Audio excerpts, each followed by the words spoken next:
এই যে মা পণিপাত মানে কি? প্রণাম। হরে কৃষ্ণ। পণিপাত মানে প্রণাম। প্রণাম কেমন করে করতে হয়? ডান হাত ডান পা, বাঁ হাত বাঁ পা, কিন্তু হাতটাকে উল্টে দিতে হবে। আমাদের এই দিকটা শুদ্ধ নয়, আমাদের এই দিকটা শুদ্ধ। প্রণাম করতে গেলে হাতটা উল্টে দিতে হবে। মায়েরা স্বামীদিকে প্রণাম করেন তো? পা ঠেয়ে গেলে করে। স্বামীদিকে প্রণাম করেন না? করে। চরণ সেবা করেন তো? ব্যথার ট্যাবলেট খেতে বলে। নারায়ণের চরণতলে কে পড়ে আছে? লক্ষ্মী। চরণতলে বসে কি করছে? চরণ সেবা করছে, পদ সেবা। কেন করতে বলছে? কেন করছে? আপনাদেরকেও কেন করতে বললেন শুনে নিন। পুরুষ জাতির হাঁটুর নিচে থেকে পায়ের আঙ্গুল পর্যন্ত অমঙ্গল থাকে, নারী জাতির হাতে থাকে দুটো মঙ্গল। এই মঙ্গল যখন অমঙ্গলে পড়ে যায়, স্বামীর শরীর থেকে অমঙ্গল দূরে গিয়ে স্বামীর শরীরে পরমায়ু বৃদ্ধি পায়। অর্থাৎ স্বামীর পরমায়ু বাড়াতে চাইলে প্রতিদিন একবার করে হাত দেবে। আজ থেকেই শুরু করে দেবেন। মায়েরা বলবে তুই এখান থেকে বিদেয় হ, তারপর যা করার আমরা করবো। হ্যাঁ, প্রেম সে বলো রাধে রাধে। হ্যাঁ ও সাধু, হ্যাঁ পণিপাত, হ্যাঁ কি নাম তোমার? বাবার নাম পবন। বাবার নাম পবন, মায়ের নাম? তোমার নাম কি? কি নাম? হনুমান। এখানে কি করতে এসছো? লক্ষণকে বাঁচাবার জন্য ঔষধ নিতে। লক্ষণকে বাঁচাতে গেলে, ঔষধ নিতে গেলে তোমার দেহটাকে পবিত্র করতে হবে। আর দেহ পবিত্র করতে গেলে ওই জল একটা, ওই জলে স্নান করে আসতে হবে। ওমা, ওই জলে থাকে একটা কুমিরিনী। হনুমান যেই জলে স্নান করতে নামবে, কুমিরিনীর পেটে চলে যাবে। রাবণ পাঠিয়েছে তো মামাকে, কাল্লিনীকে। হনুমান তো জানে না যে জলেতে কুমিরিনী আছে। হনুমান যেই জলে স্নান করতে নেমেছে, ওমা কুমিরিনী কি করেছে? হনুমানের চরণ দুটোকে। হনুমান বলছে, ওরে কুমিরিনী, তুই আমাকে জলে নিয়ে ভক্ষণ করবি? তোর এত বড় ক্ষমতা? ওমা, হনুমান তো খুব শক্তিশালী গো, হ্যাঁ খুব শক্তিশালী। কুমিরিনীকে টানতে টানতে টানতে টানতে ডাঙায় তুলে নিয়ে এস। আর যখনই ডাঙাতে তুলেছে, আর কুমিরিনী নেই, এক রূপবতী নারী হয়ে গেল। কুমিরিনী থেকে রূপবতী নারী।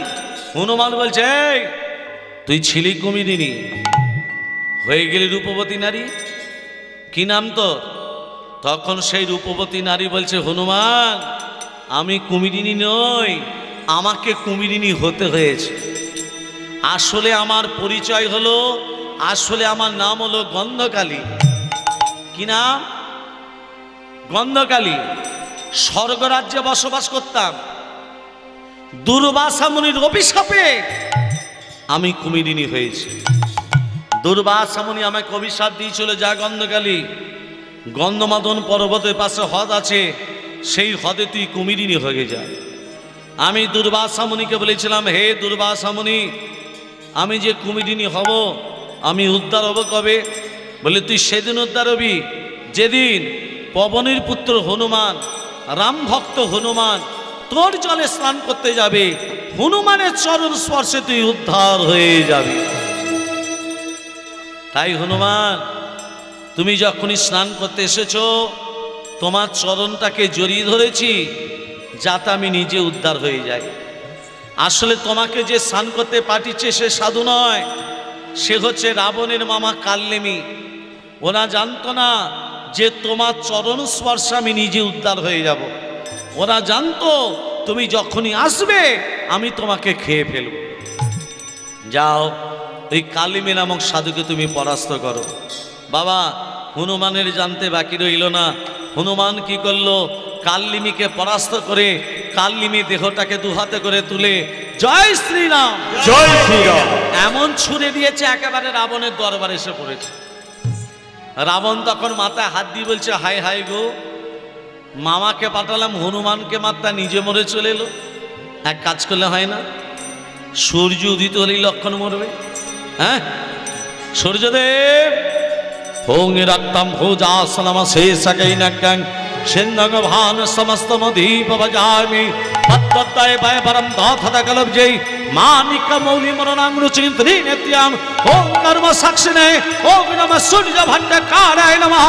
এই সূর্য সৎসংসো তেজ রাশি জগদপতে অনুকম্পয়মান ভক্ত্যং জ্ঞানর্ঘং দিবাকরং ओम कर्म साक्षिणे ओम नमः सूर्य भट्टकाराय नमः जवा पुष्प संकाशं कश्यपेन महादतिं धन्तारिं सर्व पापजनं प्रणतोस्मि दिवाकरं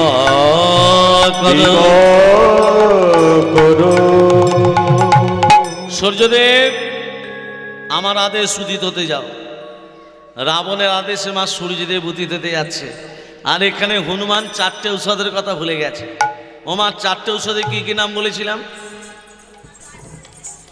ও ললিতার মা মায়েদেরও হরি বল হয়ে গেছে চারটে ঔষধে কি কি নাম বলেছিলাম বিশল্যকরণী অস্থি সঞ্চারিণী মেদ সঞ্জীবনী রক্ত সঞ্চারিণী হনুমান ভুলে গিয়ে গন্ধমদন পর্বতটা বাহাতে করে ধারণ করে নিয়ে আসে আর এখানে হনুমান বাহাতে পর্বত নিয়ে আসছে আর এখানে সূর্যদেব উদিত হতে যাচ্ছে এই বাহাতে পর্বত নিয়ে কোথায় যাচ্ছ তুমি আমার সামনে এসে পথ রুদ্ধ করে দাঁড়ালে তুমি কে আমার নাম ভানু ভানু মানে এই ভানু মানে কি সূর্যদেব সূর্যদেবের অপর নাম কি তা কোথায় যাচ্ছ আর বলো না আমি উদিত হলে কে কোথাকার লক্ষণ আছে মরে যাবে হনুমান বলছে এত কষ্ট করে পর্বত নিয়ে যাচ্ছে আর উনি উদিত হবেন এ কি নাম বলে তোমার ভানু গো আরেকবার বলো ভানু গো আরেকবার বলো আমার নাম তো বারবার জিজ্ঞাসা করছো তোমার নামটা কি বলো বলে তোমার নাম ভানু আমার নাম হচ্ছে হুনু হ্যাঁ গো তোমার নাম ভানু আমার নাম হুনু হুনু ভানু ভানু হুনু হুনু ভানু ভানু এত নামের মিল যখন এসে না একটু বন্ধুত্ব পাতিনি ভানু দেখছো সত্যি তোর নাম হুনু আমার নাম ভানু বন্ধুত্ব পাঠাতে কি দোষ যেই ভানু হুনুকে আলিঙ্গন দিতে গেল হনুমান কি করেছে একেবারে চেপে ধরেছে ব্যাটার ছেলে তুই ইউদি তোলে লক্ষণ মরবে তোকে তো এখন ছাড়বো না অনেক কষ্ট করে পর্বত নিয়ে এসছে এবার লক্ষণকে খাই দিন হ্যাঁ হনুমান ঔষধ পেলাম অনুপান পাবো কোথায় ওমা অনুপান বলতে এক স্তন রমণীর দুগ্ধ চাই এক স্তন রমণী জগতে কে আছে যার একটি মাত্র স্তন রাবণের স্ত্রী মঞ্জোদরী এবং বালি স্ত্রী তারা এরা দুজনেই এক স্তন রমণী এরা দুজনে এক স্তন রমণী হলো কি করে তত্ত্বটা দেখুন আস্তে আস্তে ঋষিটার নাম হলো ময়দানব ঋষি কি নাম বললাম মা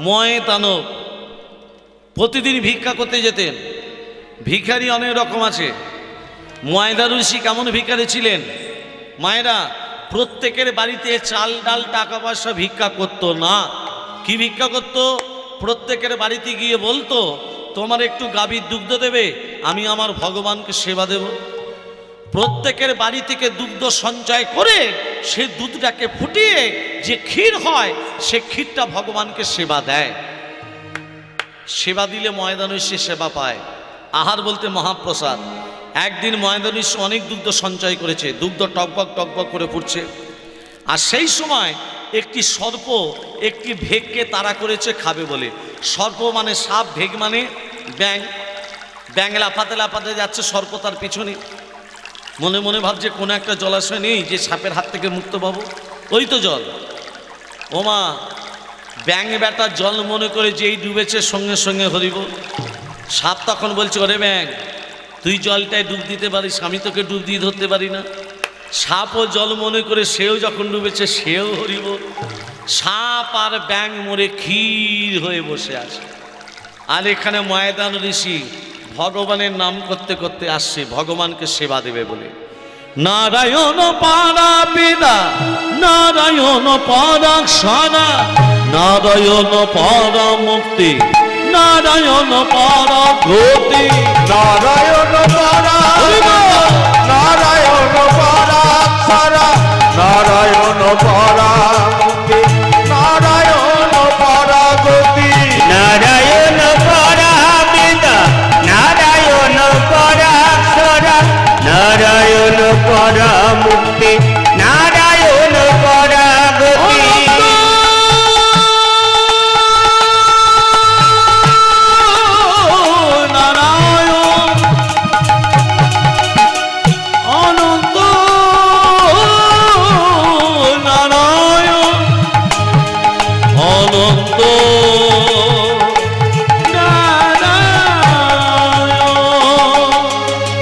নারায়ণ নারায়ণ পরাবিদ্যা নারায়ণ পরাক্ষরা নারায়ণ পরামুক্তি নারায়ণ পরাগতি নারায়ণ পরাবিদ্যা নারায়ণ পরাক্ষরা নারায়ণ পরামুক্তি নারায়ণ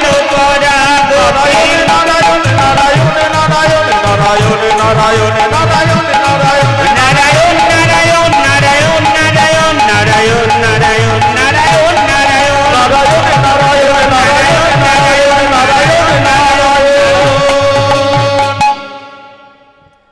কি এ তো দেখছি সাপ ব্যাগ মেশানো ক্ষীর। ঠাকুর তুমি করিয়েছো তাই হয়েছে। এই সাপ ব্যাগ মেশানো ক্ষীরটা উৎসর্গ করব। উৎসর্গ করতে গেলে কি চাই মা? তুলসী পাতা, গঙ্গা জল। যেই প্রবেশ করতে যাবে ও মা, পাত্রের উপর দেখছে সাপ ব্যাগ মেশানো ক্ষীর নেই, একটা কন্যা শিশু খেলা করছে। কন্যা শিশু দৈববাণী হচ্ছে ময়দানব, এই কন্যাকে তুমি প্রতিপালিত করো, আমার আদেশ। ভগবানের আদেশ মানতে বাধ্য। কন্যা যখন বড় হলো, বালি কি করলো? কন্যাকে বিবাহ করব বলে বাগদত্তা করলো বালি। আর রাবণ পিপাসায় কাতর হয়ে ওই ময়দানী আশ্রমে গিয়ে বলেছিল, আমি বড় তৃষ্ণার্ত, আমাকে একটু জল দাও। যে বালির বাগদত্তা ময়দার ঋষির কন্যা এক ভাণ্ড জল নিয়ে রাবণের সামনে যেই ধরেছে, রাবণ বলছে, আমি তোমার রূপে মুগ্ধ, এসো আমি তোমাকে বিয়ে করব। রাবণ একটা হাত ধরেছে, বালি একটা হাত ধরেছে। রাবণ বলছে আমি বিয়ে করব, বালি বলছে আমি বাগদত্তা করেছি। টানাটানি করতে করতে বক্ষ থেকে অর্ধেকটা রাবণের হাতে, অর্ধেকটা বালির হাতে। দুজনই শক্তিশালী। এক স্তনরমণী হচ্ছে কি করে? ঋষির কন্যার দেহটার ভেতর কটা আত্মা ছিল মা? দুটো। একটা সাপের আত্মা, একটা ব্যাঙের আত্মা। সাপ ব্যাঙ মিষ্টি কন্যাটা হয়েছে। তাহলে দেহ কটা ছিল? দেহ দুটো ছিল। একটা দেহ, আত্মা দুটো ছিল। আত্মা দুটো ছিল বলে দুটো দেহ ধারণ করে দিলেন ময়দান ঋষি।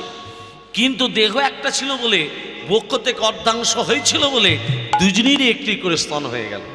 মাথা ঢুকলো। হনুমান পুত্ররূপে মন্দিরের কাছ থেকে দুগ্ধ নিয়ে এসে লক্ষণকে খাওয়ালো। লক্ষণ বেঁচে গেল। আমি তত্ত্বটা কি বলেছিলাম? ভগবান শ্রীকৃষ্ণ এত জায়গা থাকতে কারাগারে কেন আবির্ভূত হলেন? কালনিমি যখন মৃত্যুবরণ করছিল, মুখে কি নাম বলছিল মা? কি নাম? রাম রাম রাম। রামচন্দ্র বলে, ওরে কালনিমি, মৃত্যুবরণ করার সময় তুই রাম রাম বলে মৃত্যুবরণ করলি। আমি কথা দিলাম, আগামী দাপর যুগে তুই যেখানেই থাকবি আমি সেখানেই আবির্ভূত হব। সেই রামচন্দ্র কথা দিয়েছিলেন বলে, সেই রামচন্দ্র কথা দিয়েছিলেন বলে মা ভগবান শ্রীকৃষ্ণ এই কারাগারের আবির্ভূত হলেন। কেন না? কালনেমি দাপরে কংস হয়ে গেল। সেই জন্য মরবার সময় ভগবানের নাম কেউ বলতে পারে? এই জন্য গীতায় লেখা আছে, জং জন ব্যাপী স্বরং ভাবত তদৌ তন্তে কালে বরং তাঙ্কৈমিত শত তদ ভাবো ভাবো ভাবিত। তার মানে কি মা? মৃত্যু বরণ করার সময় যদি ভগবানের নাম বলে বলে মৃত্যু বরণ করে, তাকে আর মনুষ্য জন্ম পেতে হয় না। আর ভগবানের নাম মৃত্যু বরণ করার সময় ভগবানের নাম আসে মুখে? জোরে বলুন, আসবে? এই দেখুন বাস্তব প্রমাণ। বাবা বাবা হরে কৃষ্ণ বলে বাবা। বড় কোথায়? বড় ওই তো তোমার বাঁদিকে বসে আছে। বাবা একবার হরে কৃষ্ণ বলো বাবা। বড় কোকা কোথায়? ওই তো তোমার বাঁদিকে বসে আছে। মেজো মেজো ওখানে অর্গান বাজাচ্ছে। মেজো কোথায়? অর্গান বাজাচ্ছে। বাবা একবার হরে কৃষ্ণ বলো বাবা, বলো। সেজো কোথায়? এই যে ঘাড় হেড করে বসে আছে। ন কোথায়? এই যে এখানে খন্দনি বাজাচ্ছে, ন বাজি বাজাচ্ছে। ও বাবা শেষবারের মধ্যে একবার হরে কৃষ্ণ বলো বাবা। ছোট কোথায়? আমি বাবা একবার হরে কৃষ্ণ বলো। তা দোকানটা দেখছে কে? বুড়োটা মরে যাবে। হ্যাঁ, ছেলেটা বলছে বাবা একবার হরে কৃষ্ণ বলো। বাবা শেষের বার একবার হরে কৃষ্ণ বলো। বলছে দোকানটা দেখছে কে? এই তো আমাদের সংসার। আচ্ছা মায়েরা, একটা বাস্তব কথা বলি, এই যেখানে হরিনাম হচ্ছে, এই যেখানে প্রভুর পুজো হচ্ছে, আচ্ছা মায়েরা, এই যে পুষ্পাঞ্জলি বা পুজোতে দেন, খেয়ে দিয়েছেন না না খেয়ে দিয়েছেন? জোরে বলুন। না খেয়ে। কটা পর্যন্ত না খেয়ে থাকলেন? হ্যাঁ, 2টো পর্যন্ত। আচ্ছা বেশ, 2টো পর্যন্ত যে না খেয়ে থাকলেন, কষ্টটা পেল কে? আপনি পেলেন না আপনার আত্মাটা কষ্ট পেল? জোরে বলুন। 2টো পর্যন্ত যে না খেয়ে থাকলেন, ভগবানকে পুজো দেবেন বলে, কষ্টটা পেল কে? আপনি পেলেন না আত্মাটা কষ্ট পেল? আত্মাটা পেল। আত্মাটাকে ভগবান, আপনার আত্মাটা ভগবান। তাহলে কোন ভগবানকে কষ্ট দিয়ে কোন ভগবানের পুজো দিতে যাচ্ছ? আমি শুধু আপনাদের চোখের সামনে থেকে কালো পর্দাটাকে সরাতে চাইছি। ব্রাহ্মণে বলেছিল যে না খেয়ে এসো, বলেছিল না? গ্রন্থে লেখা আছে যে না খেয়ে পুজো দিতে যাও, লেখা আছে। তাহলে কার কথায় আপনি না খেয়ে 2টো পর্যন্ত থাকলেন? ভেবে বলবেন।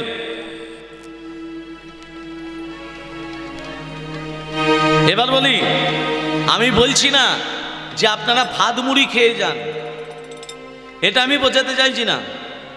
আমি বলছি আত্মাকে কষ্ট দেওয়া মানে ভগবানকে কষ্ট দেওয়া। আপনার আত্মাকে কষ্ট দেওয়া মানে ভগবানকে কষ্ট দেওয়া। ভগবান আপনার প্রতি রুষ্ট হবে, তুষ্ট হবে না।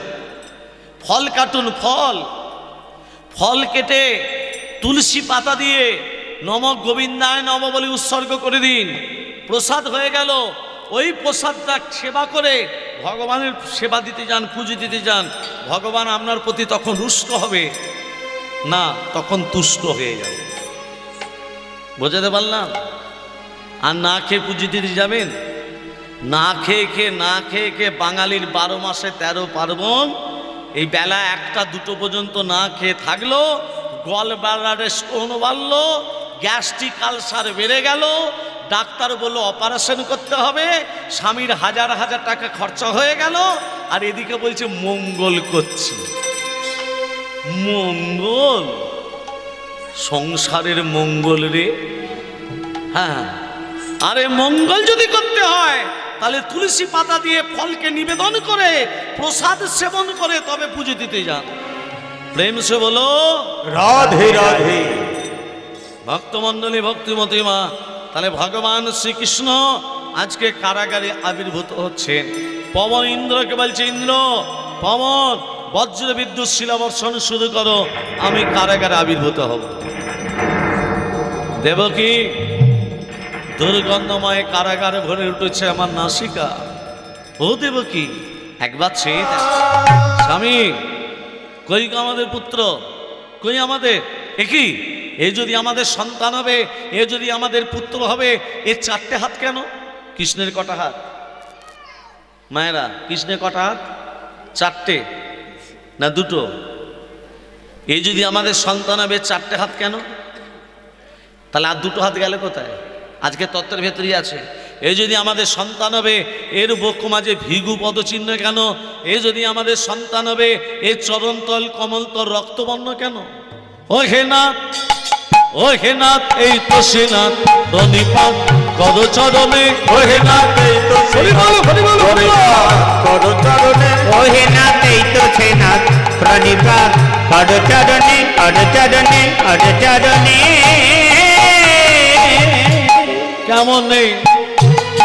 কেমনে চিনবে তারে, চিনতে না হরিবে দুপুরানে। কেমনে চিনবে তারে, চিনতে না রে বেদ পুরাণে। কেমনে চিনবে তারে, চিনতে না রে বেদ পুরাণে। ও হে নাথ, ও হে নাথ, ও হে নাথ, এই তো সে নাথ, প্রণিপাত করো চরণে। ও হে নাথ, এই তো সে নাথ, প্রণিপাত করো চরণে, করো চরণে, করো চরণে। কে মা বাবা যদি ছেলেকে প্রণাম করে, ছেলের যে অমঙ্গল হয়, মা তুই কি আমাদের ছেলে? জন্মে জন্মে আমি তো আমাদের ছেলে। মা যখন অদিতি ছিলে, যখন কুসনি ছিলে, যখন কৈকেয়ী ছিলে, যখন কৌশল্যা ছিলে, জন্মে জন্মে আমি তোমাদের ছেলে মা। হ্যাঁ রে বাবা, তুই যদি আমাদের ছেলে, তোর বাবা মার পক্ষে কেন পাষাণ? তুই যদি আমাদের ছেলে, তোর হাতে কেন শৃঙ্খল? মা, এ জগতে যে যেমন কর্ম করবে তাকে তেমন ফল পেতে হয় মা। মনে পড়ে মা সেই ত্রেতা যুগের কথা? ত্রেতা যুগের কথা মনে পড়ে মা?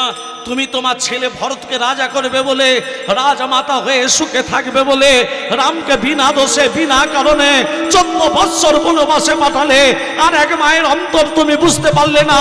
সেই বাৎসল্যময়ী কৌশল্যা, সেই রামের মা কৌশল্যা 14টা বৎসর রামকে হারিয়ে হা রাম বলে কেঁদেছিল। ওই 14টা বৎসরের কৌশল্যার চোখের জল তোমাকে কারাগারে কেঁদে কেঁদে পূর্ণ করতে হবে মা। কাঁদালে কাঁদিতে হয়, এই তো শাস্ত্রে কয় মা।